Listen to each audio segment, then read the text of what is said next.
அதிகாரம் 2வது வசனம். யோபு 42:2 தெரிந்தொன்று வேகமாக சொல்ல பார்க்கலாம். தேவரே சகலத்தையும் செய்ய வல்லவர், நீ செய்ய நினைத்தது தடைபடாது என்பதை அறிந்திருக்கிறேன் என்று சொல்லி யோபு சொல்கிறதை பார்க்கிறோம். யோபு அதற்கு பின்பதாக என்ன பார்க்கணும்? யோபுடைய குணாதிசயங்களை பார்க்கிறோம். யோபு ஒரு உத்தமன், ஒரு சன்மார்க்கன், தேவனுக்கு பயப்படுகிறவன், பொல்லாப்புக்கு விலக்கி ஜீவிக்கக்கூடியவனாய் காணப்பட்டான். அடுத்த குணாதிசயம் என்ன? அவன் பாவம் செய்யவே இல்லை, குறை சொல்லவும் இல்லை. கர்த்தர் கொடுத்தார், கர்த்தர் எடுத்தார், கர்த்தருடைய நாமத்துக்கு ஸ்தோத்திரம் என்று சொன்னவர். அவர் என்ன பண்ணல? எந்த சூழ்நிலையில அவர் குறை சொல்லவில்லை என்று யோபு 1வது அதிகாரத்திலே நாங்கள் பார்த்தோம். அது போல 2வது அதிகாரத்துல யோபுவின் மனைவி சொல்லுவாங்க, அதுக்கப்புறம் உச்சந்தலை முதல் உள்ளக்கால் வரைக்கும் கொடிய பற்களால் கொடிய உப்புளங்கள் போன்ற வியாதியினால் அவர் கஷ்டப்படும் பொழுது ஒரு மனைவி சொல்லுவாங்க, இன்னும் உத்தமத்துல உறுதியாயிருக்கிறீரோ, ஜீவனை தேவனை தூசித்து ஜீவனை விடும் என்று சொல்லி மனைவி சொல்லும் போது கூட நம்ம யோபு என்ன சொன்னார்? பைத்தியக்காரி பேசுறது போல பேசாத, அவருக்கு நன்மை பெற்ற நாம் தீமையும் பெற வேண்டாமா அப்படின்னு சொன்னதுனால அவருடைய உதடுகளினாலும் அவர் பாவம் செய்யவே இல்லை. அவர் எல்லாவற்றையும் இழந்த சூழ்நிலை, அவர் பெரிய மகா பெரியவனா இருந்தாலும் அவர் எல்லாவற்றையும் இழந்த போதிலும் அவர் என்ன செய்யல? தன் வாயின் வார்த்தைகளை ரொம்ப கவனமாய் இருந்தார்.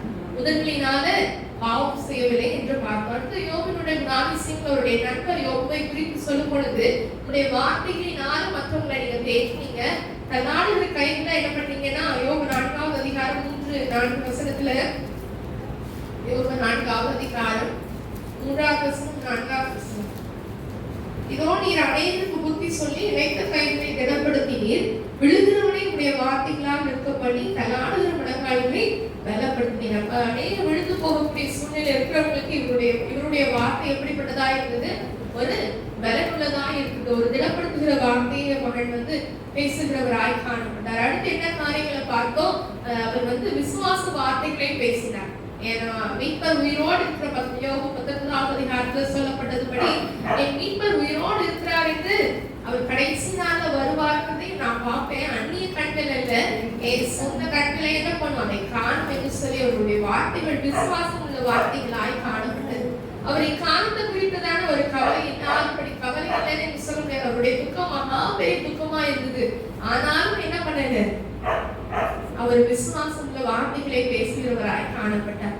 அடுத்த ஆண்டவர் அவரை குறித்து சாட்சி சொன்னார், யோபு நிதானமாய் பேசினார். யோபுடைய நண்பர்களை பார்த்தவர் சொன்னாரு, உங்களையும் உன்னோட 2 சிநேகிதர்கள் மேலேயும் எனக்கு கோபம் மூழ்கிறது. என் தாசனாக யோபு பேசினது போல நீங்கள் நிதானமாய் பேசவில்லை. அப்ப அவருடைய பேச்சு எப்படி ஆயிருந்தது? நிதானமாய் இருந்தது. அப்ப ஆண்டவர் சொல்றாரு, என் தாசனாக யோபு உங்களுக்காக வேண்டுதல் செய்வான், அவர் முகத்தை பார்த்து உங்களுக்கு செய்வேன்னு சொல்லி தீங்க நான் என்ன பண்ண மாட்டேன்? செய்ய மாட்டேன். அப்ப யோபு கர்த்தர் யோபின் முகத்தை பார்த்தார் என்று வேதவசனம் சொல்கிறது. யோபு 42வது அதிகாரத்துல 9வது வசனத்துல பார்க்கும் பொழுது, அப்பொழுது கர்த்தர் யோபின் முகத்தை பார்த்தார். 10வது வசனத்துல சொல்லப்பட்டிருக்கிறது, யோபு தன் சிநேகிதருக்காக வேண்டுதல் செய்தார். அப்ப யோபினுடைய முகத்துல ஆண்டவருக்கு இருந்த கோபம் கூட யோபுவுக்கு இல்லை.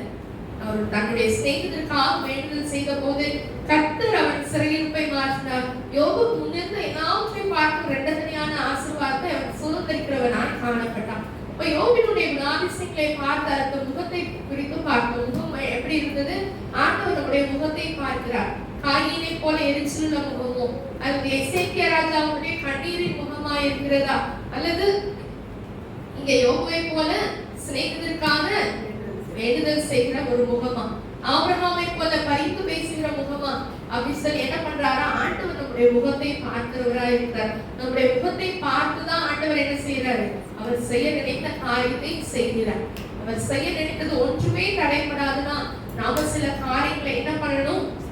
வாயின் வார்த்தைகளை அறிக்கை செய்துட்டு மாத்திரம் இல்ல, யோபு வீட்டு பார்க்கும் பொழுது அவர் எந்த இடத்துலயுமே பாவம் செய்யல. கடைசியா இருந்த ஆப்ஷன் செய்தது அவனுடைய அவ்வளவு துக்கத்துல என்ன இருந்தது? அவருடைய நாவி நிமித்தமாய் பாவம் செய்யறதுக்கு வாய்ப்புகள் இருந்தது. ஆனாலும் அவர் என்ன பண்ணல, அதுலயுமே என்ன பண்றாங்க? அந்த டெஸ்ட யோபு ஜெயித்தவராய் காணப்பட்டார். இன்னைக்கு நம்ம கடைசியா பார்க்க கோபம் கொண்டாலும் பாவம் செய்யாதவர்கள் எபேசியர் 4வது அதிகாரத்திலே பார்க்கும் பொழுது கெட்ட வார்த்தை ஒன்று வாயின் வார்த்தைகளை குறித்து பார்த்தோம். வாயின் வார்த்தைகள் எப்படிப்பட்டதா இருக்கணும்? கேட்கிறவர்களுக்கு பிரயோஜனம் உண்டாகும்படி நல்ல வார்த்தை உண்டானால், நல்ல வார்த்தை இருந்துச்சுன்னா கேட்கிறவர்களுக்கு என்ன பண்ணணும்? பிரயோஜனம் உண்டாகும்படி பேசணும் அப்படின்னு சொல்லி பார்த்தோம். அன்றையும் நீங்கள் மீட்கப்படும் நாளுக்கென்று முத்திரையாக பெற்ற தேவனுடைய பரிசுத்த ஆவியை துக்கப்படுத்தாதீர்கள். அதே எபேசியர் 4வது அதிகாரத்தில் நீங்கள் கோபம் கொண்டாலும் பாவம் செய்யாதீர்கள். ஏன்னா கோபம் வந்துச்சுன்னா முதல் பாவம் செய்ய நம்ம வாய் தான். வாயிலிருந்து என்ன வருது? என்ன வார்த்தைகள் வருகிறது? கோபம் வந்துச்சுன்னா அடிக்க முடியாத போது என்னதான் வருது? வாயில இருக்கிற அந்த நாக்கு தான் சொல்லட்டு மற்றவர்களை அடிக்கிறதாய் காணப்படுகிறது. இப்ப இந்த வாயிலிருந்து வரக்கூடிய வார்த்தைகள் மற்றவர்களை தேற்றக்கூடிய வார்த்தைகளாய் இருக்கும். வாயிலிருந்து வரக்கூடிய வார்த்தைகள் ஆண்டவர் நம்மை அபிஷேகம் பண்ணியிருக்கிறார், நம்மை அழைத்திருக்கிறார். இலைப்படைத்தவனுக்கு சமயத்திற்கு ஏற்ற வார்த்தை சொல்ல நான் அறிவுபடிக்கு கல்விமானி நாவை தந்தருளினார். அவர் நமக்கு தந்திருக்கிறது கெட்ட வார்த்தை பேசக்கூடிய நாவு இல்ல, நமக்கு தந்திருக்கிறது கல்விமானி நாவு. எந்த மாதிரியான ஒரு கல்வி? இலைப்படைத்தவனுக்கு சமயத்துக்கு ஏற்ற வார்த்தை சொல்லக்கூடிய ஒரு நாவு. சொல்லுங்க பார்க்கலாம். அப்ப அந்த ஏசாயால சொல்லப்பட்டதுபடி அவர் காலை போல எழுப்பி நம்மளை கற்றுக் கொடுக்கிறவரா இருக்கிறார். நம்மளுடைய நாவு எப்படிப்பட்டதா இருக்கணுமா? கல்விமானி நாவு. அது எப்படிப்பட்டதான நாவு? சொல்லுங்க பார்க்கலாம். இலைப்படைத்தவனுக்கு சமயத்துக்கு ஏற்ற வார்த்தை. நீதிமொழிகளில் சொல்லப்பட்டிருக்கிறது. ஏற்ற நேரத்தில் சொல்லப்பட்ட வார்த்தை வெளித்தட்டில் வைக்கப்பட்ட பொற்பலங்களுக்கு சமம். நம்ம பேசுறது பொற்பலமாய் வெளியே வருதா இல்லைன்னா கெட்டு போனதா வெளியில வருதான்னு சொல்லி பாருங்க.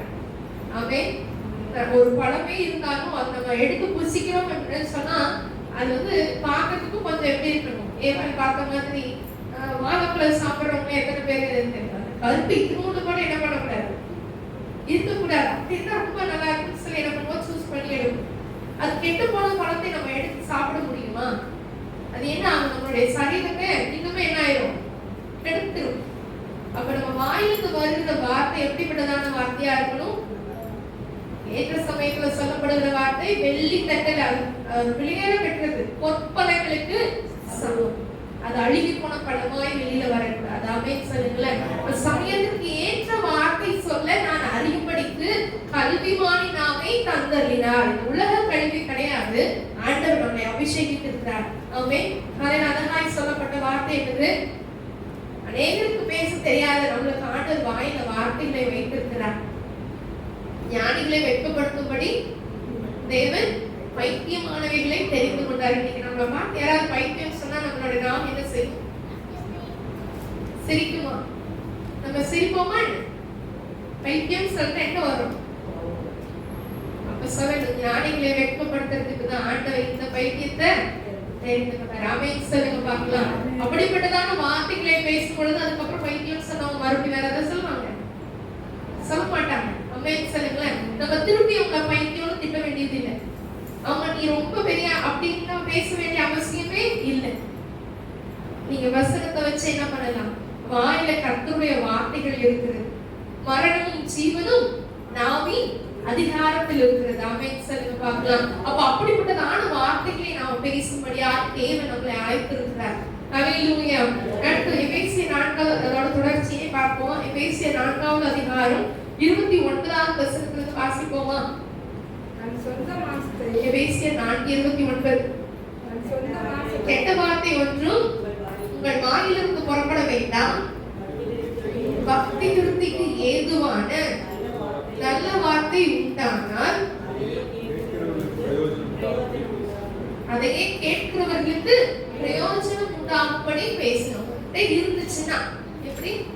வாயத்தா கெட்ட வார்த்தை தான் வருதுன்னா என்ன பண்ணிருக்கோமா? வாயை க்ளோஸ் பண்ணிடணும். ஒருவேளை உங்ககிட்ட ஒரு நல்ல வார்த்தை இருந்துச்சுன்னா அதை கேட்கறவங்களுக்கு யூஸ்ஃபுல்லா இருந்தா மட்டும் தான் பேசணும். எப்படி பேசணுமா? கேட்கிறவர்களுக்கு பிரயோஜனம் இருந்தாதான் நம்ம அதை நல்ல வார்த்தை இருந்துச்சுன்னா அதையே கேட்கிறவர்களுக்கு பிரயோஜனம் உண்டாகும்படி பேசுங்கள். அன்றியும் நீங்கள் மீட்கப்படும் நாளுக்கென்று முறையாக பெற்ற தேவனுடைய பரிசுத்த ஆவியை துக்கப்படுத்தாதீர்கள். இப்ப நம்ம வாயின் வார்த்தைகள் மூலமா ஆண்டவர் என்ன பண்ணிட்டு இருக்கோம்? துக்கப்படுத்திக் கொண்டே இருக்கு. ஆமென் சொல்லுங்களேன். நம்ம வாயின் வார்த்தைகள் கர்த்தர் சங்கீதம் 19 சொல்லப்பட்டிருக்கிறது. கர்த்தர் என் கண்மலையும் என் மீட்பருமானவர் என் வாயின் வார்த்தைகளும் என் இருதயத்தின் தியானமும் உம்முடைய சமூகத்தில் பிரீதியாக இருப்பதாக. ஆமென் சொல்லுங்களேன். என் வாயின் வார்த்தைகள் என் இருதயத்தின் தியானங்கள், இருதயத்தின் நிறைவினால் வரக்கூடிய இந்த வாயின் வார்த்தைகள் கர்த்தருடைய சமூகத்துல அவருக்கு பிரியமுள்ளதாய் இருக்க வேண்டும். ஆமென் சொல்லுங்களேன். ஒரு வேலையில கோபப்படுத்துகிற காரியங்கள் வந்தாலும் ஆண்டவர் என்ன சொல்றாரு, நீ கோபப்பட்டுட்டியா, ஓகே, கோபப்பட்டு அது என்ன செய்யாத, பாவம் செய்யாத. எதிர்த்து பாவம் செய்யறோம் நம்ம வாயின் வார்த்தைகள் மூலமாக. ஆமென் சொல்லுங்களேன். தேவையினால் வீண் வார்த்தைகளுக்கு நம்ம என்ன பண்ணக்கூடாது, நம்மளுடைய நாவை விலகி காத்துக்கொள்ள வேண்டும். அடுத்து அப்படி நம்ம பேசணும், கெட்ட வார்த்தையை பேசணும்னு அது யாரை துக்கப்படுத்துகிறது, பரிசுத்தாவியை. பரிசுத்தாவி எதுக்காக வச்சிருக்கோம், மீட்கப்படும் நாளுக்கென்று முத்திரையாக பெற்ற பரிசுத்த ஆவியானவர். ஆமென் சொல்லுங்களேன். நமக்கு ஒரு முத்திரை கொடுக்கப்பட்டிருக்கிறது. பரிசுத்த ஆவியை பெற்றிருக்கிற நாம மீட்கப்படக்கூடிய அந்த நாளில நம்ம கர்த்தருடைய ராஜ்யத்தை சுதந்தரிப்பது உறுதிதான். அப்ப என்ன பண்றோம், அதுக்காக ஆண்டவர் பரிசுத்த ஆவியை கொடுத்திருக்கிறார். என்றென்றைக்கும் உங்களுக்கு தங்கி இருக்கக்கூடிய நேற்றவாவை உங்களுக்காக அனுப்புவேன். அவர் என்ன பண்ணுவாரு, உங்களுக்காக போதித்து நடத்துவார். அப்படிப்பட்டதான ஆண்டவரை நம்ம என்ன செஞ்சுட்டு இருக்கோம், துக்கப்படுத்தி கொண்டிருக்கிறோம். துக்கப்படுத்தாதீர்கள். அடுத்து சகலவிதமான கசப்பும் கோபமும் மூர்க்கமும் கூக்குரலும் தூஷணமும் மற்ற எந்த துர்க்குணமும் உங்களை விட்டு நீங்க கடவுள். இது எல்லாமே ஒரு மனுஷங்களை பார்த்து நமக்கு வரும் பொழுது ஆட்டோமேட்டிக்கா அவங்களை குறித்ததான ஒரு வெறுப்பு என்ன பண்ணுது, நம்முடைய இருதயத்துக்குள்ள வந்துருது. அவர்களை குறித்ததான கசப்பு நம்முடைய இருதயத்துக்குள்ள வருது. அவங்களை நினைச்சு பார்த்தாலே என்ன வரும், எரிச்சல் வரும். நினைச்சு பார்த்தாலே என்ன வரும், ஒருத்தவங்களை நம்மளுக்கு பிடிக்கல அப்படின்னா அவங்க நினைச்சிட்டாலே என்ன வந்துடும், டென்ஷன் ஆகும் இல்ல. ஆண்டவர் என்ன சொல்றாரு, ஒருவருக்கு ஒருவர் தயவாயும் மன உருக்கமாயும் இருந்து கிறிஸ்துவுக்குள் தேவன் உங்களுக்கு மன்னித்தது போல.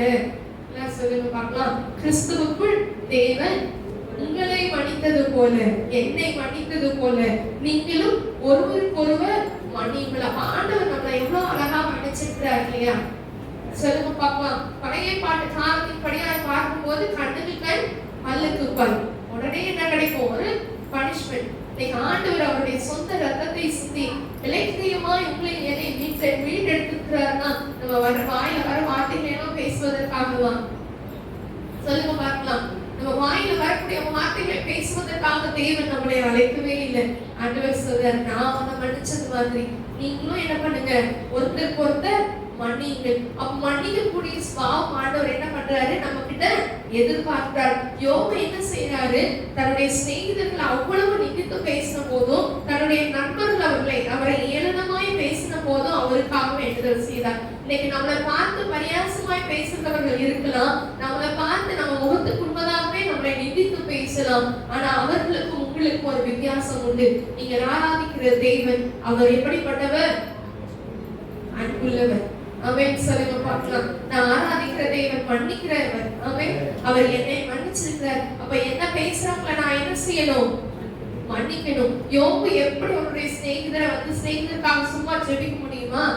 ஆண்டவர் சொன்னாரு, நான் யோபோட முகத்தை பார்ப்பேன், யோபு உங்களுக்காக வேண்டுதல் செய்தா உங்களுக்கு நான் செய்யணும்னு நினைச்சது கொள்ளாம என்ன பண்ண மாட்டேன், வர பண்ண மாட்டேன் அப்படின்னு சொல்லிட்டாரு. இப்ப யோபுவோட முகத்தை ஆண்டவர் பார்க்கிறார். யோபுவோட முகத்தை என்ன பண்றாரு, ஆண்டவர் பார்க்கிறார். இப்ப யோபுவோட கையில தான் சாய்ஸ் இருக்கு.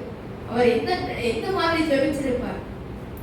கோபம் இருந்தா அவங்களுக்காக ஜெபிக்க முடிஞ்சிருக்குமா? சொல்லுங்க பார்க்கலாம்.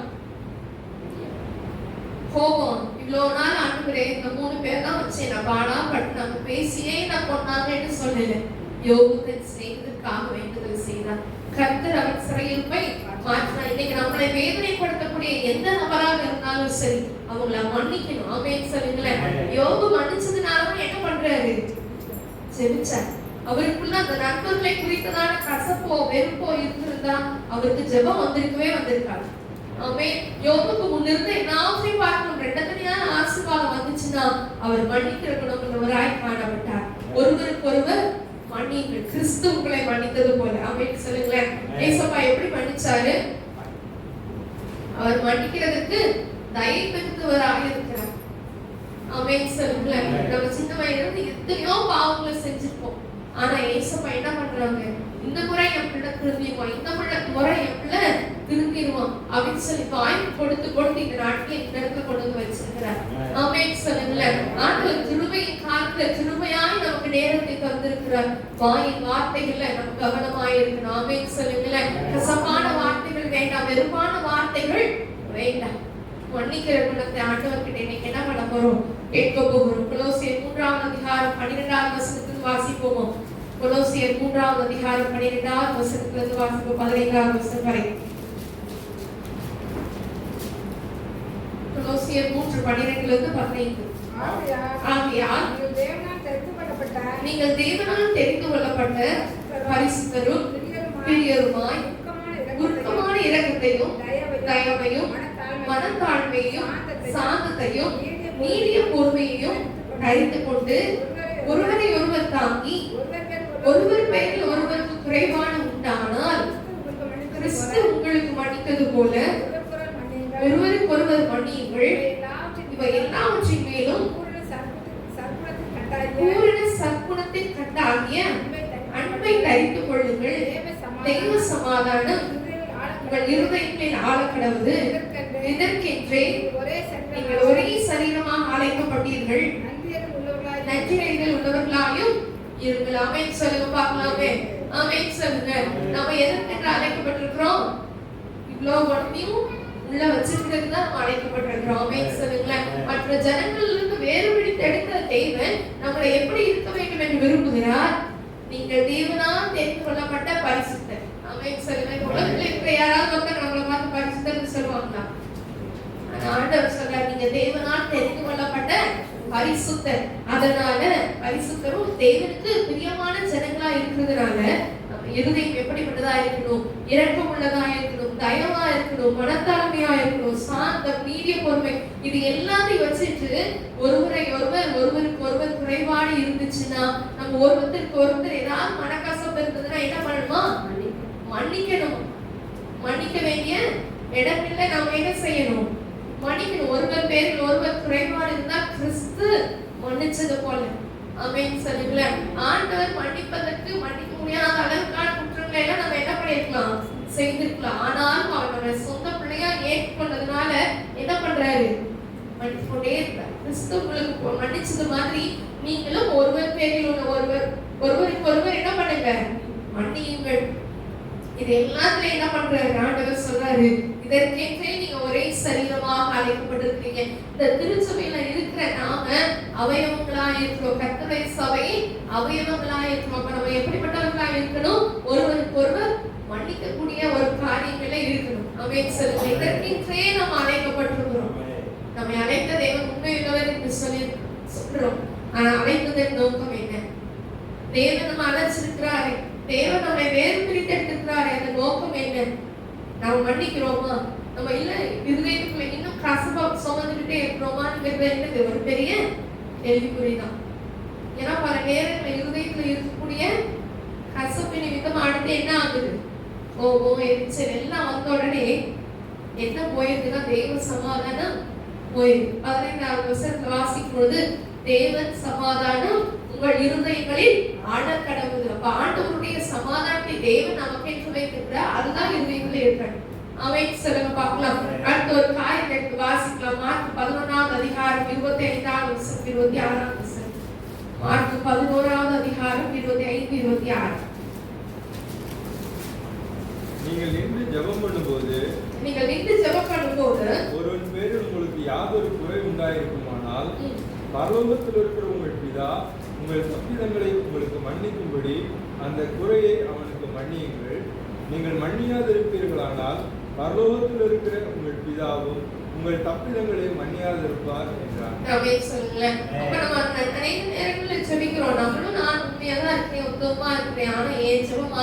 என்ன பண்ணல கேட்கலையே நம்ம நினைக்கும் போது ஆண்டவர் அழகாய் சொல்லுகிறார், நீங்க நின்று ஜெபிக்கிறீங்கன்னா ஒருவன் பேர்ல முதல்ல யாராவது குற்றம் உண்டாயிருந்துச்சுன்னா என்ன பண்ணுங்க?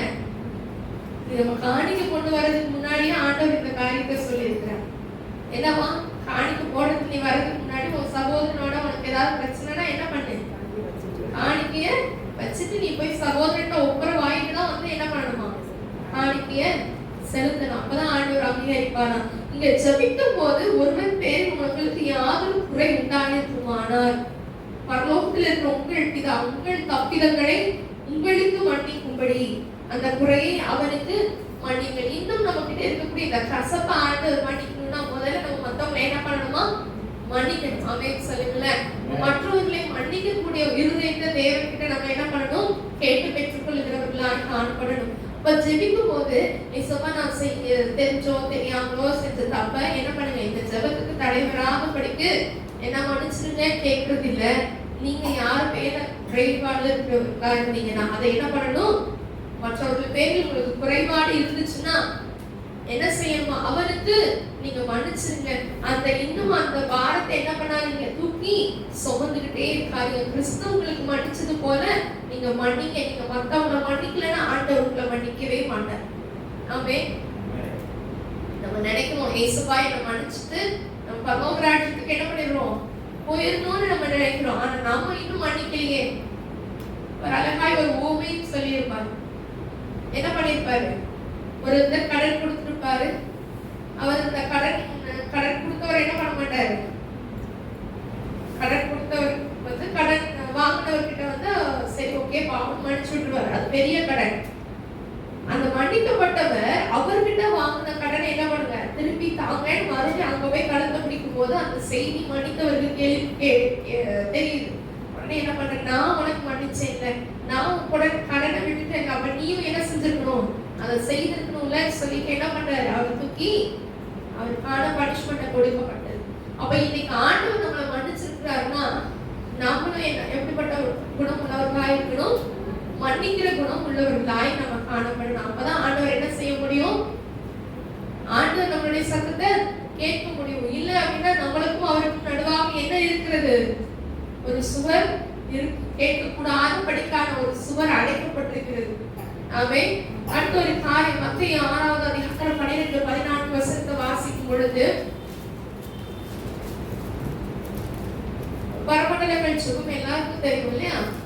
ஏசப்பா கற்றுக் கொடுத்த ஒரு ஜெபம், எங்கள் கடனாளிகளுக்கு நாங்கள் மன்னிக்கிறது போல எங்கள் கடன்களை எங்களுக்கு மன்னியும், எங்களை சோதனைக்கு உட்பட பண்ணாமல் தீமையின்றி எங்களை ரட்சித்துக் கொள்ளும் ராஜ்யமும் சொல்லுங்க பார்க்கலாம் வல்லமை மகிமையும் என்னைக்கு முடிவைகளே ஆமென் என்பதையும் சொல்லி உடனே ஆண்டவர் சொல்றாரு. அப்பதான் ஜெபத்தை கற்றுக் கொடுக்கிறாரு. இப்படிதான் நீங்க ஜெபிக்கணும். எங்கள் கடனாளிகளுக்கு நாங்கள் மன்னிக்கிறது போல எங்கள் கடன்களை எங்களுக்கு மன்னியும். ஆண்டவர் சொல்லி கொடுத்துருப்பாருங்க.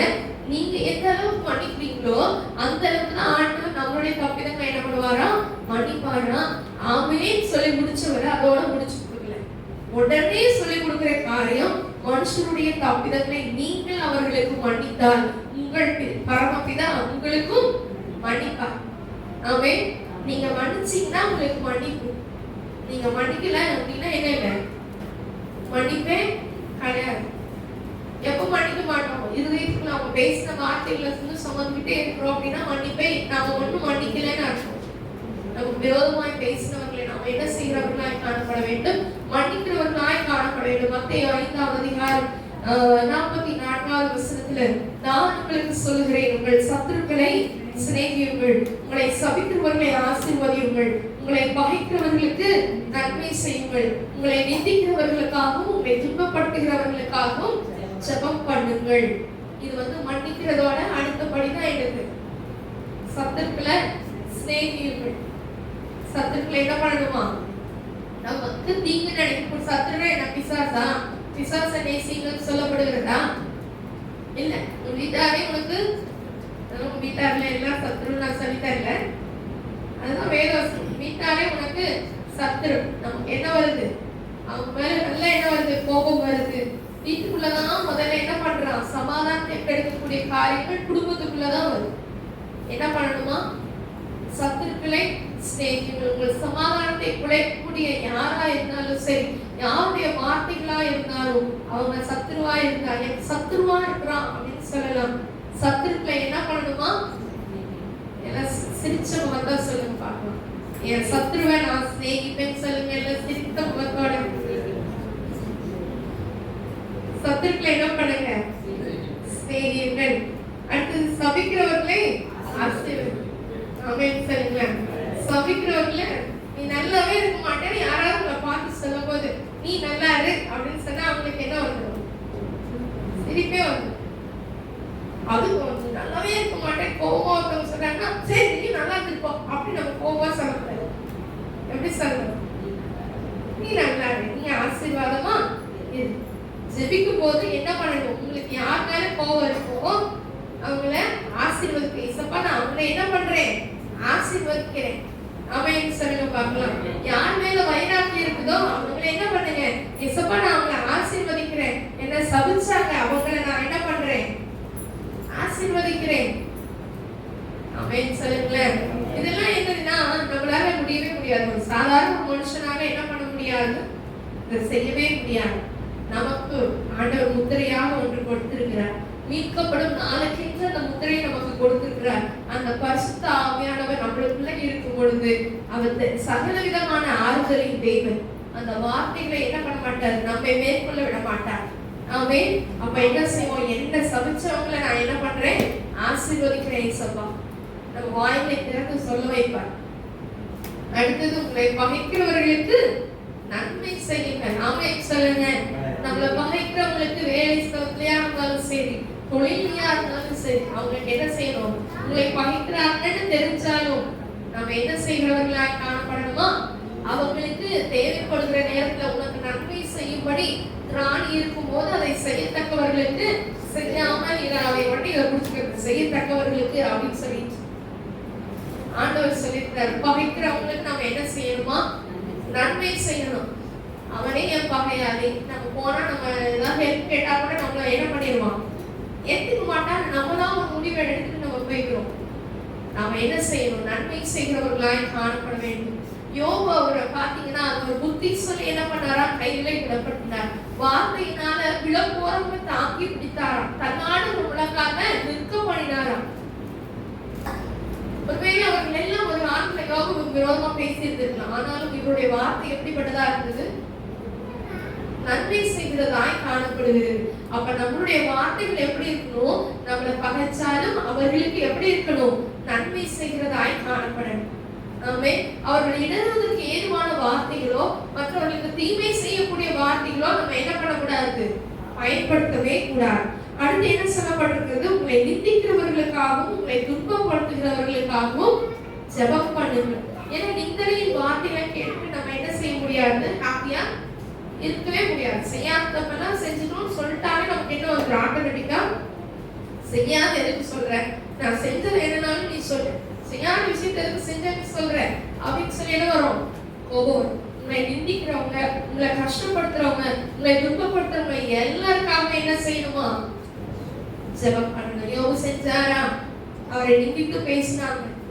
அவருடைய துக்கம் மகா கொடியது என்று சொல்லி வந்தவங்க அவரை காயப்படுத்தும்படியாய் பேசினாங்க. ஆனா அவர்களுக்காக என்ன பண்ணினார்? ஜெபம் பண்ணினார். மோசே தன்னை நிந்தித்த மிரியாமுக்காக என்ன செஞ்சாரு? ஜெபம் பண்ணினார். தன்னோடு முறுமுறுத்து கொண்டிருக்கிற வாக்குவாதம் பண்ணிட்டே இருந்த இஸ்ரவேல் ஜனங்களுக்காக மோசே என்ன பண்ணுகிறார்? ஜெபம் பண்ணுகிறார். ஆமென் சொல்லுங்களேன். அப்படியா ஆண்டவர் சொல்றார், நிந்திக்கிறவங்களுக்காகவும் துன்பப்படுத்துகிறவர்களுக்காகவும் என்ன பண்ணணுமா? ஜெபிக்கணுமா? இந்த 4 காரியத்தை பார்க்கணும். சத்துருக்களை சிநேகிக்கணும், அவங்களை நேசிக்கணும், சபிக்கிறவர்களை ஆசீர்வதிக்கணும், அடுத்தது பகைக்கிறவர்களுக்கு நன்மை செய்யணும், நிந்திக்கிறவங்களுக்காகவும் துன்பப்படுத்துகிறவங்களுக்காகவும் என்ன செய்யணுமா? ஜெபம் பண்ணணும். இது எப்ப வரும்? ஒருவர் பேர் நமக்கு குறைபாடு இருக்கும்போது கிறிஸ்து எனக்கு மன்னிச்சா இருப்பா, நான் என்ன பண்ணணும்? மன்னிக்கணும். ஆமென் சொல்லுங்களேன். கிறிஸ்து எனக்கு மன்னித்தது போல ஒருவேளை நான் இவங்க செஞ்ச தவறுகளை மன்னிக்கலனா, இவங்க பேசின பேச்சுகளை நான் மன்னிக்கலனா, ஏசப்பா என்ன பண்ண மாட்டாரு? ஏன் உள்ளத என்னைய மன்னிக்கவே மாட்டாரு. அப்ப நம்ம இவ்வளவு நாள் வாழ்ந்த வாழ்க்கையோட அர்த்தம் என்ன ஆயிடும்? நித்திய ஜீவனை இழந்து போயிடும். ஒரு வெயிட்டேஜோட ஆண்டவருடைய சமூகத்துக்கு போகவே முடியாது. ஆமென் சொல்லுங்களேன். அடுத்த காரியங்களை பார்க்கும் பொழுது லூக்கா 6வது அதிகாரம் 27வது வசனம் 28வது வசனம். லூக்கா சுவிசேஷ புத்தகம் 6வது அதிகாரம் 27 28. சொல்லிக் கொடுக்கிறவங்களுக்கு நான் சொல்லுகிறேன், உங்கள் சத்துக்களை செய்யுங்கள், உங்களை பகைக்கிறவர்களுக்கு நன்மை செய்யுங்கள், உங்களை சபிக்கிறவர்களை ஆசீர்வதியுங்கள். இந்த ஆண்டவர் யாருக்கு சொல்றாரு? இப்ப சொன்னது நான் விஷயம் அதேதான். சத்துக்களை சிநேகிங்கள், பகைக்கிறவர்களுக்கு நன்மை செய்யுங்கள், சபிக்கிறவர்களை ஆசீர்வதிங்கள், நிந்திக்கிறவர்களுக்காக ஜெபம் பண்ணுங்கள். இந்த 4 விஷயங்களை யாருக்கு சொல்றாரு தெரியுமா? எனக்கு செவி கொடுக்கிற உங்களுக்கு நான் சொல்லுகிறேன். எல்லாம் சேர்த்து சொல்லுங்க பார்க்கலாம். இந்த ஏசப்பா யாருக்கு கற்றுக் கொடுக்கறாங்க? எனக்கு செவி கொடுக்கிற உங்களுக்கு. அப்ப ஏசப்பாவுக்கு நம்ம செவி கொடுக்கிறோம்னு ஏசப்பா நம்மள நம்புறாரு. கரெக்டா? எனக்கு செவி கொடுக்கிற உங்களை பார்த்து தான் நான் சொல்றேன். உன் சத்துக்களை என்ன பண்ணுங்க? ஸ்நேகிங்க. வீணான கசப்பு வேண்டாம், வீணான வைராக்கியம் வேண்டாம். நீ எனக்கு செவி கொடுப்ப. நம்ம பிள்ளைங்க ஏதாவது பண்ணும்போது நம்ம சொல்லுவோம்ல, நீ என் அம்மா செல்லம் தானே, நீ என் பேச்சு கேட்பதானே. நான் ரொம்ப யூஸ் பண்றேன். நீ அம்மா சொல்ற அம்மா செல்லம் தானே, இப்ப நான் என்ன சொன்னாலும் நீ கேட்பதானே. இன்னைக்கு ஏசப்பா நம்மளை பார்த்து சொல்ற, நீ என் செல்லம் தானே, நீ எனக்கு என்ன பண்ணுவ? செவி கொடுப்பதானே. அதனாலதான் நான் என்ன பண்றேன்? இதை உனக்கு சொல்லி கொடுக்குறேன். எனக்கு செவி கொடுக்கிற உங்களுக்கு சொல்லுகிறேன். உங்க சத்துக்களை செய்யுங்கள், உங்களுக்கு பகைக்கிறவர்களுக்கு நன்மை செய்யுங்கள், உங்களை நிந்திக்கிறவர்களுக்காகவும் துன்பப்படுத்துகிறவர்களுக்காகவும் ஜெபம் பண்ணுங்க. நீங்க எல்லாரும் ஏசப்பாவோட செல்ல பிள்ளைங்கன்னா நீங்க என்ன பண்ணணும் சொல்லுங்களேன்? நீங்க எல்லாரும் ஏசப்பா செல்ல பிள்ளைங்களா இல்ல நான் மட்டும் தானா? நீ மட்டும் தானா? சொல்லுங்க. நான் ஏசப்பாவோட செல்ல பிள்ளை. ஏசப்பா என்ன சொன்னாலும் என்ன பண்ணுவேன்? நான் அப்படியே கேட்பேன். ஆமென் சொல்லுங்களேன். ஏசப்பாவோட செல்ல பிள்ளைங்கள நல்லா கை தூக்கி அல்லேலூயா சொல்லுங்க பார்க்கலாம். அல்லேலூயா அல்லேலூயா. ஏசப்பாவோட செல்ல பிள்ளைங்களாகி நம்ம எல்லாரையும் ஆண்டவர் எதிர்பார்க்கிறார். மன்னிக்கிற குணத்தை எதிர்பார்க்கிறார். ஆமென் சொல்லுங்களேன். அதே அதிகாரம் 45ஆம் வசனத்தை வாசிக்கும் பொழுது அது உண்மைதான். ஆண்டவர் அதிகமாக சொல்லியிருப்பார், நல்ல மரமானது நல்ல கனிகளை கொடுக்கும், நல்ல மரம் கெட்ட கனியை கொடுக்காது. அப்ப ஏசப்பா நம்ம கிட்ட எதிர்பார்க்கிறது என்னது? நாம நல்ல கனிகளை கொடுக்கிறவங்களா இருக்கணும். அதாவது வெள்ளித்தட்டில் வைக்கப்பட்ட அந்த பொற்பதங்களை தருகிறவர்களாய் நாம காணப்படணும். நாம கெட்ட மரத்தை கெட்ட கனிகளை கொடுத்துடக்கூடாது. நீங்க யாருக்காவது ஒரு பொருளை வாங்கிட்டு போவீங்க, நல்ல பழங்களை கொடுப்பீங்களா கெட்ட பழங்களை கொடுப்பீங்களா? ஒருத்தவங்க விசாரிக்கிறதுக்காக போறீங்க, நல்ல பழங்களை வாங்கிட்டு போவீங்களா இல்ல ஏதாச்சும் ஒரு சொந்த இடத்தையும் போடுங்க அப்படின்னு சொல்றீங்க? நல்ல பழத்தை வாங்கிட்டு போவோம். அப்ப நீங்க என்ன பண்றீங்க? அவங்களுடைய உடல் ஆரோக்கியத்திற்காக என்ன பண்றீங்க? நல்ல பழங்களை வாங்கிட்டு போகும்போது உங்களுடைய வாயிலிருந்து வரக்கூடிய வார்த்தை அது நல்ல கனிகளை தரக்கூடியதா இருக்கணும். மற்றவருடைய இருதயத்துக்கு ஏற்ற வார்த்தையா இருக்கணும். அது கசப்பான வார்த்தைகளை கொட்டி அவங்களை காயப்படுத்தி அது எப்படி அவங்க கஷ்டப்படும் பொழுது நீங்க அழுகி போன பழத்தை கொண்டு போய் இது சாப்பிடுன்னு திணிக்கிறதுக்கு சமம். ஆமே. இங்க வசனம் அழகாய் சொல்லப்பட்டிருக்கு, நல்ல மரமானது நல்ல கனிகளை கொடுக்கும். அப்ப 45ஆம் வசனத்துல நல்ல மனுஷன் தன் இருதயமாகிய நல்ல பொக்கிஷத்துல இருந்து நல்லதை எடுத்து காட்டுகிறான். எத்தனை நல்ல பாருங்க. நல்ல மனுஷன் தன் இருதயமாகிய நல்ல பொக்கிஷத்துல இருந்து நல்லதை எடுத்து காட்டுகிறான். நம்ம எல்லாம் யாரா இருக்கணும்? ஏசப்பா எதிர்பார்க்கிறாரு நல்ல மனுஷன். அப்ப நம்ம இருதயம் எப்படிப்பட்டதா இருக்கணும்? நல்ல பொக்கிஷமா இருக்கணும். நல்ல பொக்கிஷத்துல இருந்து என்ன வெளியில வரும்? எல்லாம் சொல்லுங்கப்பா, சொல்லுங்களேன். நல்ல மனுஷன் ஏசப்பா நல்ல அழகான இருதயத்தை கொடுத்திருக்கிறாரு. அந்த இருதயம் எப்படிப்பட்டதுன்னு சொல்றாரு? நல்ல பொக்கிஷம்னு சொல்றாரு. அந்த நல்ல பொக்கிஷத்துல இருந்து என்னதான் வெளியில வரும்? நல்லது மட்டும்தான் வெளியில வரும். நல்லதை எடுத்து காட்டுகிறான். பொல்லாத மனுஷன் தன் இருதயமாகிய பொல்லாத பொக்கிஷத்திலிருந்து பொல்லாததை எடுத்து காட்டுகிறான். இருதயத்தின் நிறைவினால் அவனவன் வாய் எல்லாம் வாய்க்கிறது சொல்லுங்க பார்க்கலாம். இருதயத்தின் நிறைவினால் அவனவன் வாய் பேசும். இந்த வசனத்தை சொல்லணும். உங்க வாயில திறந்து நல்ல வார்த்தை வந்துச்சுன்னா நீங்களே சொல்லணும், என் இருதயம் நல்ல பொக்கிஷம். உங்க வாயை திறந்து கெட்ட வார்த்தையை பேசும்போது நீங்களே உங்களை பார்த்து சொல்லணும், ஐயோ என்னோட பொக்கிஷம் எப்படி இருக்குது? கெட்டதா இருக்கு. அங்க சொல்லப்பட்டிருக்கிறது என்னது? பொல்லாத மனுஷன் தன் இருதயமாகிய பொல்லாத பொக்கிஷத்திலிருந்து பொல்லாததை எடுத்து காட்டுகிறான். அப்ப உங்களை பார்க்கிறவங்க நீங்க நல்லவங்களா கெட்டவங்களான்னு உங்க வாயில் வரக்கூடிய வார்த்தைகளை வச்சு என்ன பண்ணுவாங்க? தீர்மானிப்பாங்க. உங்க வாயிலிருந்து வரக்கூடிய வார்த்தையில நீங்களே உங்களை முடிவு பண்ணிக்கோங்க. நீங்க நல்ல பொக்கிஷமா இருக்கீங்களா இல்ல கெட்ட பொக்கிஷமா இருக்கீங்களா? உங்க பிள்ளைகளுக்காக நீங்க என்ன பொக்கிஷத்தை சேர்த்து வைக்க போறீங்க? சொல்லுங்களேன். நல்ல பொக்கிஷமா பொல்லாத பொக்கிஷமா? நல்ல மனுஷனா பொல்லாத மனுஷனா? நல்ல. ஆமென் சொல்லுங்க. அப்ப இருதயத்தின் நிறைவினால வாய் பேசும்.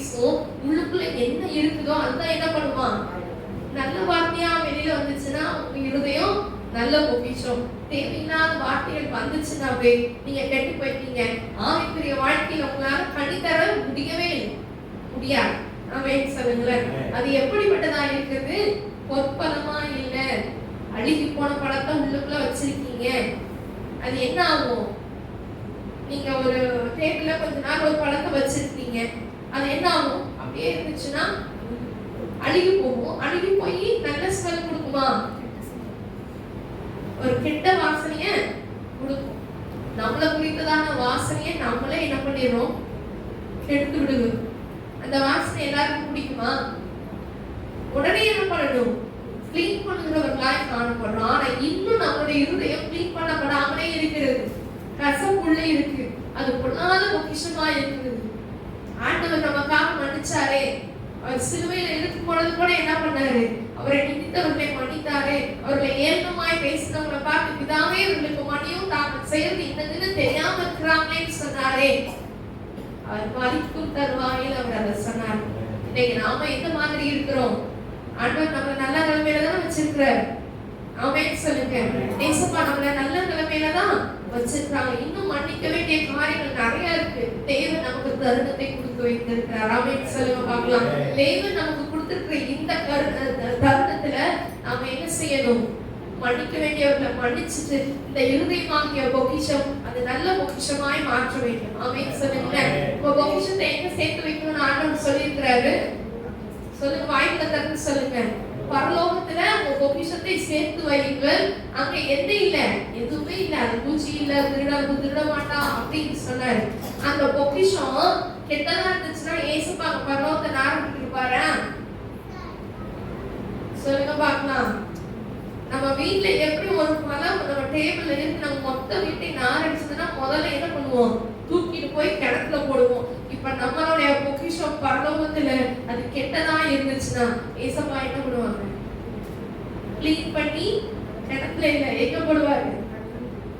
நரகத்துல போடுவாரு. நம்ம வாழ்ந்த வாழ்க்கையின் அர்த்தம் யோபுவை போல நம்ம சொல்லலாம். நான் உத்தமன், நான் சன்மார்க்கன், நான் பொல்லாப்புக்கு பயப்படுகிறவன், நான் பாவம் நடக்கிற இடத்துக்கு போகவே மாட்டேன், பாவத்தை என் கண்ணு பார்க்காது, பாவிகளா என்னோட ஃப்ரெண்டாவே இருக்க மாட்டாங்க, என் ஃப்ரெண்ட்ஸ் எல்லாம் பரிசுத்தமாட்டேன். ஆனா உன்னோடு ஒட்டி கொண்டிருக்கிற உன் வாய் என்ன செய்கிறது? இருதயத்தின் நிறைவினால் வாய் பேசும் என்று வேத வசனம் சொல்கிறது. அந்த இருதயத்தின் நிறைவினால் உன் வாயிலிருந்து வரக்கூடிய வார்த்தை என்ன மாதிரியான வார்த்தை? அது கர்த்தருக்கு பிரியமான வார்த்தையா? வாயின் வார்த்தைகளும் இருதயத்தின் ஞானமும் உம்முடைய சமூகத்துல பிரீதியாக இருப்பதாக. வெறும் வாயின் வார்த்தைகள் என்று சொல்லல. ஏன்னா இருதயத்தின் நிறைவினாலதான் வாய் பேசும். இருதயத்துல நல்ல எண்ணங்கள் இருந்துச்சுன்னா வாயிலிருந்து நல்ல வார்த்தைகள் வரும். நல்ல பொக்கிஷத்துல இருந்து நல்லதை எடுத்து காட்டணும். ஆமென் சொல்லுங்க பார்க்கலாம். நீங்க ஒருவேளை நம்மளுடைய இருதயம், நம்முடைய வாயிலிருந்து வரக்கூடிய வேண்டாத வார்த்தைகள், நம்ம வாயிலிருந்து வரக்கூடிய கெட்ட வார்த்தைகள், நம்ம வாயிலிருந்து வரக்கூடிய அருவருக்கக்கூடியதான வார்த்தைகள், நம்ம வாயிலிருந்து வரக்கூடிய வீண் வார்த்தைகள் எல்லாத்தையும் தேவன் சுத்தம் பண்ணும்படி விரும்புகிறார். ஆமென் சொல்லுங்க பார்க்கலாம். அப்ப நம்ம இருதயம் எப்படிப்பட்டதா இருக்க வேணும்? நல்லதா இருக்கணும். ஆமென் சொல்லுங்களேன். ஏசப்பா நம்மள நல்ல மனுஷனா படைச்சிருக்கிறாரு. ஆமென். பாவத்துல கற்பம் தெரிந்தாலும் அந்த பாவத்திலிருந்து விடுதலை தரும் திருவாதார வழியாக தேவன் சிலுவையிலே தூங்கினார். ஆமென் சொல்லுங்களேன். அவரை விசுவாசித்திருக்கிறனா, பாவத்துக்கு மரித்து நீதிக்கென்று பிழைத்திருக்கிறனா, மீண்டுமாய் அதே சாக்கடைக்குள்ள என்ன பண்ணக்கூடாது? போகக்கூடாது. நான் யோபுவை போல பரிசுத்தமானவன், நான் யோபுவை போல நானே சிநேகிதருக்காக வேண்டுதல் செய்கிறேன்னு சொல்லிட்டு ஆண்டவருக்கு தெரியும் இருதயம் எப்படி இருக்கிறது என்று. மனுஷன் முகத்தை பார்க்கிறான், கர்த்தரோ இருதயத்தை ஆராய்ந்து பார்க்கிறார். அவர் எப்படி பார்க்கிறாரா? ஆராய்ந்து பார்க்கிறார். யோபுல சொல்லப்பட்டிருக்கிறது, யோபு 5வது அதிகாரம் 9வது வசனத்துல சொல்லப்பட்டிருக்கிறது, ஆராய்ந்து முடியாத பெரிய காரியங்களையும் எண்ணி முடியாத அதிசயங்களையும் கர்த்தர் செய்திருக்கிறார். அப்ப அப்படிப்பட்ட ஆண்டவரை, எண்ணி முடியாத அதிசயங்களை செய்திருக்கிற ஆண்டவரை நம்பாத படிக்கு, விசுவாசிக்காக படிக்கு, சின்ன சின்ன வார்த்தைகள் கூட அவரை என்னது ஏளனமாய் பேசின வார்த்தைகளை கூட நம்மளால மன்னிக்க முடியாதபடிக்கு நம்ம சரீரத்துல ஒட்டி இருக்கக்கூடிய இந்த நாவு பாவம் செய்தா ஆண்டவர் என்ன பண்ணுவாரு? பரலோகத்தை கிளீன் பண்ணதான் வேணும். கரெக்ட் தானே? கரெக்டா இல்லையா? இன்னைக்கு ஆண்டவர் எதிர்பார்க்கிறது உன்னுடைய பொக்கிஷம் நல்லதா இருக்கு. ஆமென் சொல்லுங்களேன். அப்ப நம்மளுடைய பொக்கிஷம் எப்படிப்பட்டதா இருக்கணும்? நல்லதா இருக்கணும். வாயின் வார்த்தைகளை ஆண்டவர் எதிர்பார்க்கல. ரோமர் 12வது அதிகாரம் 14வது வசனத்தை வாசிப்போம். ரோமர் 12வது அதிகாரம் 14வது வசனம்.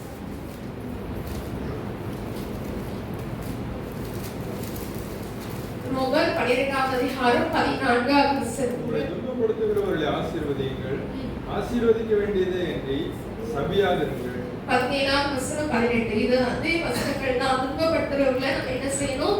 ஆசீர்வதிக்கணும். அதே மாதிரி ஆசீர்வதிக்கணுமே அன்றி என்ன பண்ணக்கூடாது? நம்மள ஏதோ காரணமே நம்ம இவ்வளவு டார்ச்சர் பண்றாங்களே இவரெல்லாம் எங்க என்னதான் போறாரோ அப்படிலாம் என்ன பண்ணக்கூடாதான்? சொல்லக்கூடாது. ஆசீர்வதிக்கணுமே அன்றி சபியாதிருங்கள். 17வது வசனம். ஒருவருக்கும் தீமைக்கு தீமை செய்யாதீர்கள், ஒருவருக்கும் தீமைக்கு தீமை செய்யாதீர்கள். எல்லா மனுஷருக்கும் முன்பாகவும் யோக்கியமானவைகளை செய்ய நாடுங்கள், யோக்கியமானவைகளை செய்ய நாடுங்கள். கூடுமானால் உங்களால் ஆன மட்டும் எல்லா மனுஷரோடும் சமாதானமாய் இருங்கள். ஆமென் சொல்லுங்க பார்க்கலாம். எல்லாம் கூடுமானால் என்ன பண்ணணுமா? அப்படின்னா எனக்கு கூடாது போல இல்ல, அது எல்லா மனுஷரோடையும் சமாதானமா இருக்கணும்னு நினைக்கிறது ஒரு கூடாத காரியம். ஏன்னா நம்மளே சொல்லுவோம், எல்லாரையும் நம்மளால என்ன பண்ண முடியாது? திருப்திப்படுத்த முடியாது. ஆமென் கரெக்டா? இப்போ ஆண்டவர் என்ன சொல்றாருன்னா, தீமைக்கு தீமை செய்யாதீங்க, எல்லா மனுஷருக்கு முன்பாகவும் யோக்கியமானவைகளை செய்யணும்னு நாடுங்கள். அப்படி நம்ம நினைக்கணுமா? யோக்கியமானவைகளை செய்யணும்னு நினைக்கணும். கூடுமானால் உங்களால முடியும்னா உங்களால் ஆன மட்டும் எல்லா மனுஷரோடும் சமாதானமாயிருங்கள். ஆமென் சொல்லுங்க பார்க்கலாம். அடுத்த வசனம். பழி வாங்குதல் எனக்குரியது, நானே பதில் செய்வேன் என்று கர்த்தர் சொல்லுகிறார் என்று எழுதியிருக்கிறபடியால் நீங்கள் பழி வாங்காமல் கோபாக்கினைக்கு இடம் கொடுங்கள். ஆமென் சொல்லுங்களேன். உன் சத்துரு பசியா இருந்தால் அவனுக்கு போஜனம் கொடு, அவன் தாகமா இருந்தால் அவனுக்கு பானம் கொடு. நீ இப்படி செய்வதனால் அக்னி தலை அவன் தலையின் மேல் குவிப்பாய். நீ தீமையினாலே வெல்லப்படாமல் தீமையை நன்மையினாலே வெல்லு. ஆமென் சொல்லுங்களேன். நம்ம தீமை செஞ்சு நம்ம ஜெயிக்கணும்னு இல்ல, தீமையை எப்படி செஞ்சு வெல்லணுமா? நன்மை செஞ்சு ஜெயிக்கணுமா? ஆமென் சொல்லுங்களேன். நம்ம ஏசப்பா நம்மளுக்கு எவ்வளவு அழகாய் கற்றுக் கொடுக்கிறாரு. நீ ஒருத்தவங்க தீமை செஞ்சுட்டேன் அப்படின்னு நீ பதிலுக்கு தீமை செஞ்சுட்டீங்கன்னா அது கொஞ்ச நாள் நீ யாரோ நான் யாரோன்னு போயிடுவோம். அங்க அழகாய் சொல்லப்பட்டிருக்கிறது, பசியா இருக்கும்போது, ஒரு சத்துரு பசியா இருக்கும்போது நீ ஆகாரத்தை கொடுத்து பாரு. அவன் தாகமா இருந்தா தண்ணியை கொடு. அப்பா அவன் தலையில என்ன பண்ணணும்? அவர்கள் பேசின ஒவ்வொரு வார்த்தைகளும் அவர்களுக்கு என்ன பண்ணுவான்? சொல்லுவோம், ஐயோ இவங்களை பார்த்தா நம்ம இந்த வார்த்தையை சொல்லிட்டோம், இந்த மனுஷனை பார்த்தா நம்ம இப்படி ஒரு வார்த்தையை பேசணும், நான் நல்லவரா இருக்கிறாரே. அப்பதான் தெரியும் நான் ஆராதிக்கிற தேவன் இன்னார். நம்ம அவரை ஆராதிக்கிற பிள்ளைகள், நம்மளை பார்க்கிற மற்றவர்கள் சொல்லணும், இவங்க ஏசப்பா பிள்ளைங்க. ஆமென் சொல்லுங்களேன். இவங்க ஒரு கிறிஸ்தவங்க. ஆமென். கிறிஸ்தவங்கனாவே எப்படிதான் இருக்கணும்? ஒரு கட்டத்தை அடைந்தால் சொல்லுங்களேன். இது இடையில ஒரு சம்பவம் இது வருது. ஒருத்தர் வந்து சொன்னாங்கன்னா, ஒரு கணத்துல அரைச்சா மறு கணத்தை காட்டு அப்படின்னு சொல்லிட்டு ஓங்கி ஒரு அரை அரைச்சிட்டு இன்னொரு கணத்தையை காட்டு. உன் பஸ்ல என்ன சொல்லியிருக்கு? ஒரு கணத்துல அரைஞ்சா மறு கணத்தையும் காட்டுன்னு ஏசப்பா சொல்லி கொடுத்துருக்குறாங்க. இவர் மறு கணத்தையும் காமிச்சாராம். காமிச்சு சொன்னாரா, நீங்க எந்த அளவில நடக்கிறீர்களோ அதே அளவில உங்களுக்கு திரும்ப அடக்கப்படும் படுசாத்தினாராம். உண்மை கதையா இல்லை எப்படின்னு எனக்கு தெரியாது. ஆனா என்னது வசனம் இருவரும் கருப்புல பட்டேன். ஆமென் சொல்லுங்களேன். நம்ம வந்து அங்க அழகாய் சொல்லப்பட்டிருக்கிற தீமையை நன்மையினால, தீமையினால அதாவது ஒருத்தவங்க வந்து கோபமா பாஷம் பேசிட்டு திருப்பி நீங்க ஆர்கியூ பண்ணி அதுல ஜெயிக்காத. என்ன சொல்றாரு? நீ திரும்பி அவங்களோட வாக்குவாதம் பண்ணி அதனால ஜெயிக்க வேணாம். தீமையை நன்மையினால வெல்ல. உங்களுக்கு தீமை செஞ்சவங்களுக்கு நீங்க நல்லதை செஞ்சு அதனால என்ன பண்ணுங்க? ஜெயிச்சு. நான் இல்ல அவன் தான் நல்லவன் அவங்க சொல்லணும். ஆமென். நான் இவ்வளோ அவங்களுக்கு கெட்டது செஞ்சோம், இவ்வளோ அவங்களுக்கு விரோதமா நான் பேசின போதும் என்ன பண்ணாரு? அவர் எனக்கு நல்லது செஞ்சாருன்னு சொல்லி என்ன பண்ணணுமா? அவங்களே சொல்லணும். கரெக்டா? அடுத்து எடுத்து வாசிக்கலாம். எபேசியர் 4வது அதிகாரம் 1வது வசனத்திலிருந்து 3வது வசனம். ஆதலால் கர்த்தரிடம் கட்டுண்டவனாகிய நான் உங்களுக்கு சொல்கிற புத்தி என்னவெனில், நீங்கள் அழைக்கப்பட்ட அழைப்புக்கு பாத்திரவான்களாய் நடந்து மிகுந்த மனத்தாழ்மையும் சாந்தமும் நீதி பொறுமையும் உடையவர்களாய் அன்பினாலே ஒருவரை ஒருவர் தாங்கள். இவ்வளவு நேரம் சொன்னோம், ஒருவரை ஒருவர் மன்னிக்கணும். எப்போ மன்னிப்பு வரும்? ஒருவருக்கு ஒருவர் அன்பு இருந்துச்சுன்னாவே என்ன ஆட்டோமேட்டிக்கா என்ன பண்ணுறோம்? நம்மளுக்கு ரொம்ப பிடிச்சவங்க நம்மளுக்கு ஏதாவது செஞ்சுட்டாங்கன்னா நம்ம அவங்க கிட்ட கோச்சிட்டு இருக்கோமா? சொல்லுங்களேன். நம்மளுக்கு அவங்கள ரொம்ப பிடிக்கும், மனசுக்கு ரொம்ப பிடிக்கும். அவங்க ஏதோ ஒன்று பண்ணிட்டாங்க நம்மளுக்கு, சரியா? நம்ம திட்டமே செஞ்சுட்டாங்கன்னு வச்சுக்கோமே, திருப்பி திட்டுவோமா இல்ல அவங்க சமாதானப்படுத்தணும்னு நம்ம நினைப்போமா? ஏன்? உங்களோட இருதயத்துக்குள்ள என்ன இருக்கு? அவங்க மேல இருக்கக்கூடிய அன்பு. அன்பினால என்ன பண்ணணும்? ஒருவரை ஒருவர் தாங்கி சமாதானம் கட்டினால் ஆவியின் ஒருமையை காத்துக் கொள்வதற்கு ஜாக்கிரதையா இருங்கள். உங்களுக்கு உண்டான அழைப்பினாலே நம்ம ஆண்டவர் அதுக்காக தான் அழைச்சிருக்கிறார். கொலோசியர்ல வாசிக்கும் பொழுது எதுக்காக அழைத்தார்? கொலோசியர் 3வது அதிகாரம் 14வது வசனமா 15வது வசனம். தேவ சமாதானம் உங்கள் இருதயங்களில் ஆளக்கடவது, இதற்கென்றே நீங்கள் ஒரே சரீரமாக அழைக்கப்பட்டிருக்கிறீர்கள். ஆமென் சொல்லுங்களேன். இங்க என்ன சொல்லப்பட்டிருக்கிறது? தேவ சமாதானம் இருதயங்களில் ஆளக்கடவது, இதற்கென்றே நீங்கள் ஒரே சரீரமாக அழைக்கப்பட்டீர்கள். இதற்கென்றே ஒரே சரீரமாக அழைக்கப்பட்டீங்க. இங்க எபேசியர் 4வது அதிகாரம் 1வது வசனத்துல நீங்க அழைக்கப்பட்ட அழைப்புக்கு பாத்திரவான்கள். அப்ப நம்ம அழைக்கப்பட்ட அழைப்பு என்னது? ஒருவருக்கு ஒருவர் சமாதானமா இருக்கணும். ஆமென் சொல்லுங்க பார்க்கலாம். இங்க எப்படி இருக்கணுமா? உள்ளுக்குள்ள மனத்தாண்மை, சாந்தம் எல்லாம் இருக்கு. அன்பினால ஒருவரை ஒருவர் தாங்கி சமாதான கட்டினால என்ன கட்டு? என்ன கட்டு? சமாதான கட்டு. மாவு கட்டுலாம் பாக்குறோம். மாவு கட்டு எதுக்கு? சொல்லுங்க. மாவு கட்டு எதுக்கு?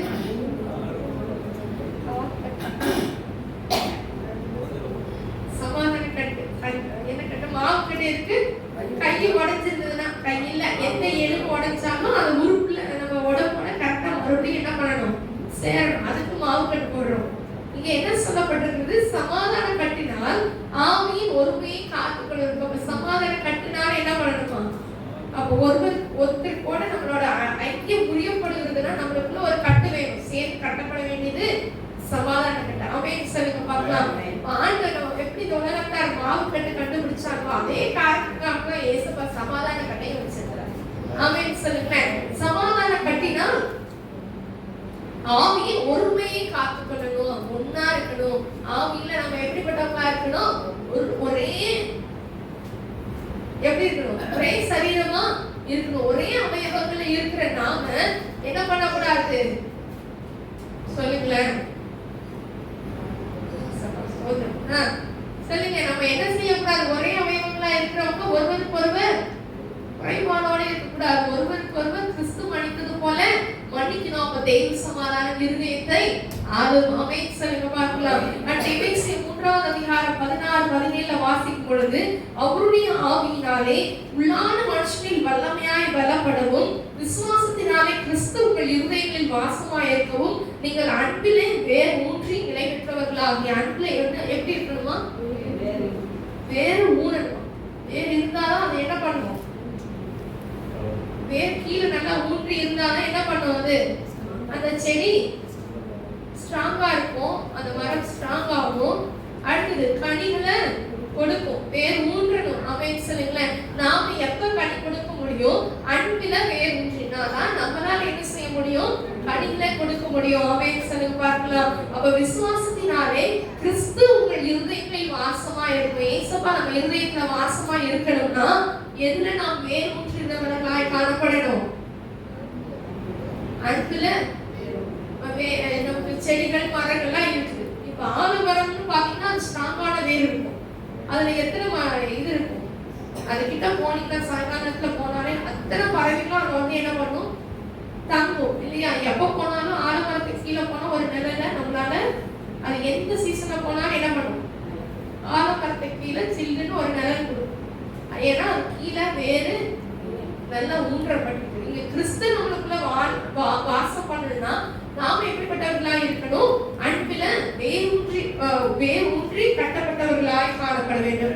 யோவான் 15வது அதிகாரம் 23வது வசனத்தை வாசிப்போமா?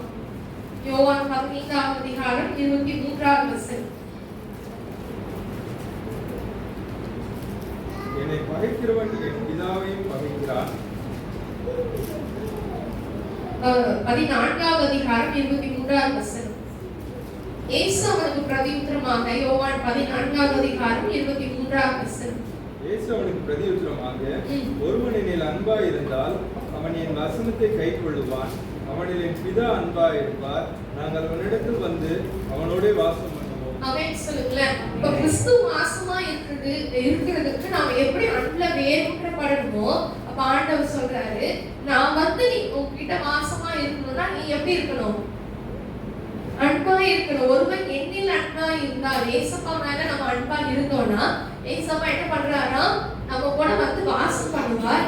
என்னில் அன்பா 26வது வசனத்துல பாருங்களேன், எப்படி அவர் நம்ம கூட வந்து வாசமா இருக்கிறார். என் நாமத்தினாலே பிதா அனுப்ப போகிற பரிசுத்த ஆவியாகிய தேற்றவாளனே எல்லாவற்றையும் உங்களுக்கு போதித்து நான் உங்களுக்கு சொன்ன எல்லாவற்றையும் உங்களுக்கு நினைப்பூட்டுவார். என்ன பண்ணுவாரா? நினைப்பூட்டுவார். அப்ப இவ்வளவு நேரமாய் தேவன் நமக்கு கற்றுக் கொடுத்திருக்கக்கூடிய ஒவ்வொரு காரியங்களும் பிதா பரிசுத்த ஆவியாகிய தேற்றவாளர் நம்மளுடைய இருதயத்திலிருந்து நம்ம என்ன பண்ணுவாரா? நினைப்பூட்டுவார். அப்ப சமாதானத்தை அடுத்த வசனத்தை பாருங்களேன். சமாதானத்தை உங்களுக்கு அளித்து போகிறேன், என்னுடைய சமாதானத்தையே உங்களுக்கு கொடுக்கிறேன். உலகம் கொடுக்கிற பிரகாரமான சமாதானம் இல்ல.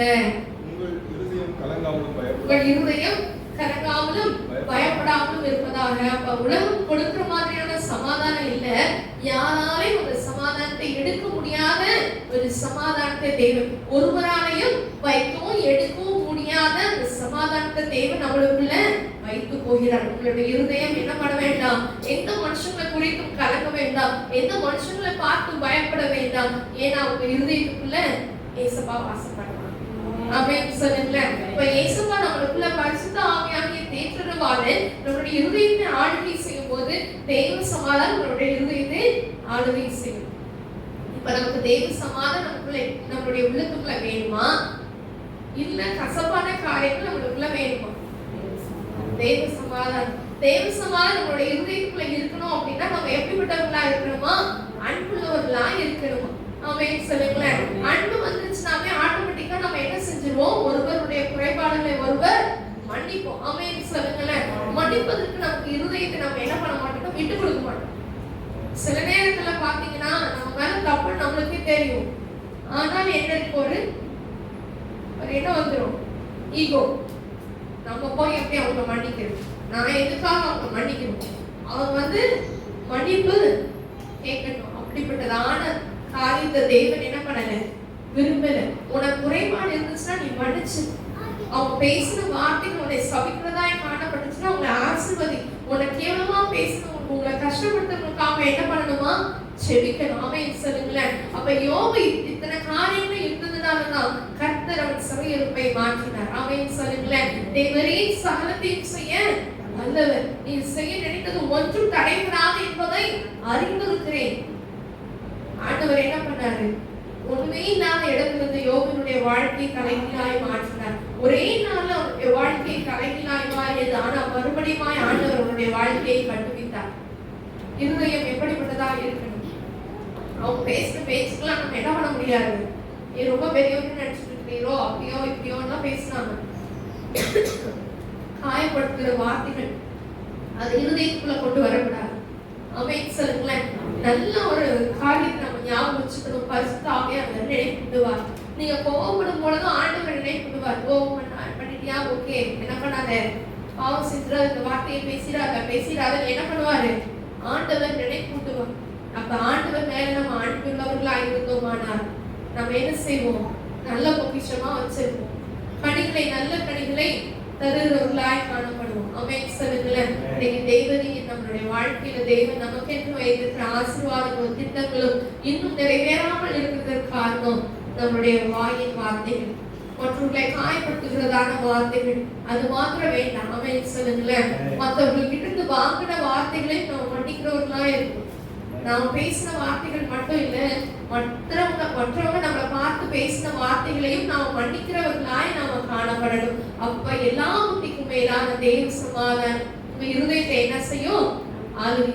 எல்லா புத்திக்கும் மேலான தேவ சமாதானம். ஆமென் சொல்லுங்களேன். இன்னைக்கு எல்லாம் கர்த்தருடைய சமூகத்துல நிற்போமா? கர்த்தருடைய சமூகத்துல இயேசுப்பா, எங்களை ஒரு விஷயம் கருத்துல ஒப்புக்கொடுக்கிறோம். என் வாயின் வார்த்தைகளும் எங்களுடைய இருதயத்தின் தியானம் உங்களுடைய சமூகத்துல பிரீதியா இருக்கணும் அப்பா. நான் வாயின் கத்திரத்தை கேள்வி பார்க்கணும். எங்க வாயின் வார்த்தைகளும் எங்களுடைய இருதயத்தின் தியானங்களும் உங்களுடைய சமூகத்துல பிரீதியா இருக்க இயேசப்பா. நீர் எங்களை மன்னித்தீர் இயேசப்பா. நாங்க எவ்வளவோ பாவத்தின் அடிமைத்தனத்துல இருந்தாலும் என் தேவ நீர் எங்களை மன்னித்தது போல நாங்களும் மன்னிக்க எங்களுக்கு கிருபை தாங்க இயேசப்பா. மன்னிக்கிற இருதயத்தை தாங்க இயேசப்பா. இந்த கசப்பான இருதயம் எங்களுக்கு வேண்டாம். மற்றவை குறித்ததான வேதனையான காரியங்கள் உள்ள இருதயம் எங்களுக்கு வேண்டாம் இயேசப்பா. எங்க குடும்பத்துல எங்களை நீர் அழைத்திருக்கிறீரப்பா. எங்களை மற்ற மனுஷர்களிடத்தில் இழுத்து பிரித்தெடுத்து வேறு பிரித்தெடுத்திருக்கிறீர். அழைக்கப்பட்ட அழைப்பிலே நாங்கள் நிற்க எங்களுக்கு உதவி செய்யுங்க. சமாதானத்திற்கு ஏற்று நீர் அழைத்திருக்கிறீரே இயேசப்பா.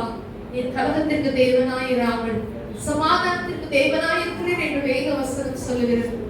தேவன் நம்முடைய தேவன் கலகத்திற்கு தேவன் அல்ல. அவர் சமாதானத்தின் தேவன். அவர் சமாதான காரணன். அவர் சமாதான பிரபு என்று வேதம் சொல்லுகிறது. அவர் சமாதான கர்த்தர் என்று வேதம் சொல்லுகிறது. அப்படிப்பட்டதான தேவனை ஆராதிக்கிற நாம இயேசுப்பா, நாங்களும் சமாதானம் பண்ணுகிறவர்களாய் காணப்பட எங்களுக்கு உதவி செய்ய. சமாதானம் பண்ணுகிறவர்கள் பாக்கியவான்கள் என்று வேத வசனம் சொல்லுகிறது. நாங்கள் சமாதானம் பண்ணுகிறவர்களாய் இருக்க எங்களுக்கு கிருபை செய்ய இயேசுப்பா. ஆண்டவரே, எங்களுக்கு தீமை செய்கிறவருக்கு நாங்கள் தீமையை செய்யாதபடி தீமையை நன்மையினாலே வெல்லத்தக்கதான கிருபைகளை எங்களுக்கு தாங்க இயேசு சுவாமி. இந்த நாளின் தோறு நிமிடமும் உங்கள் நினைவால் நிரம்ப வேண்டும்.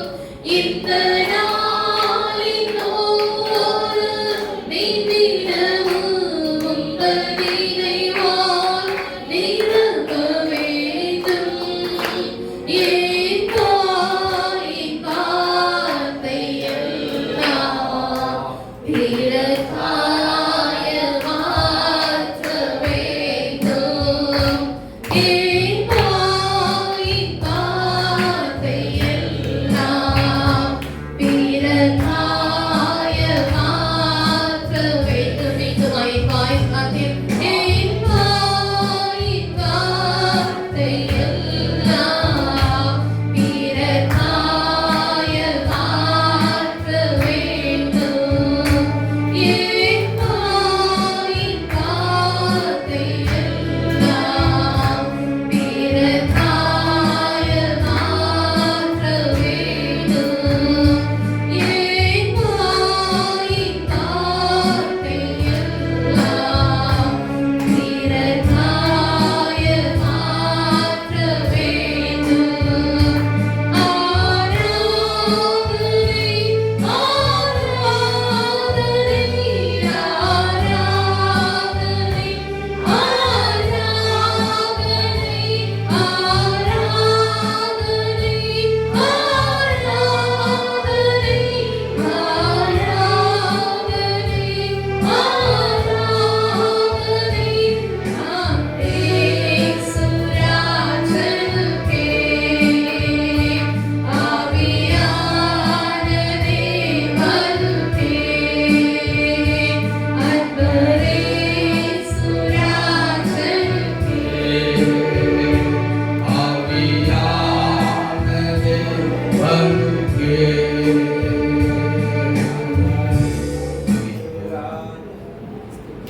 அன்பின் பரலோக பிதாவாகிய தேவனே, எங்கள் ஆண்டவரே இயேசுவின் பரிசுத்தமுள்ள நல்ல நாமத்தில் நல்ல ஒரு வார்த்தைகளை எங்களுக்கு தந்திருக்கிறோம். ஆண்டவரே, கேட்ட பிள்ளைகள் ஆண்டவரே செவிகளில் விருத்த சேதனம் உண்டாகட்டும். எப்படி கேட்டார்களோ அப்படியே உடைய வருகை வரைக்கும் வசனம் புறமிட்டுக் கொண்டே இருக்கட்டும், உருவாக்கிக் கொண்டே இருக்கும்படியாக நாங்கள் வேண்டியிருக்கிறோம்.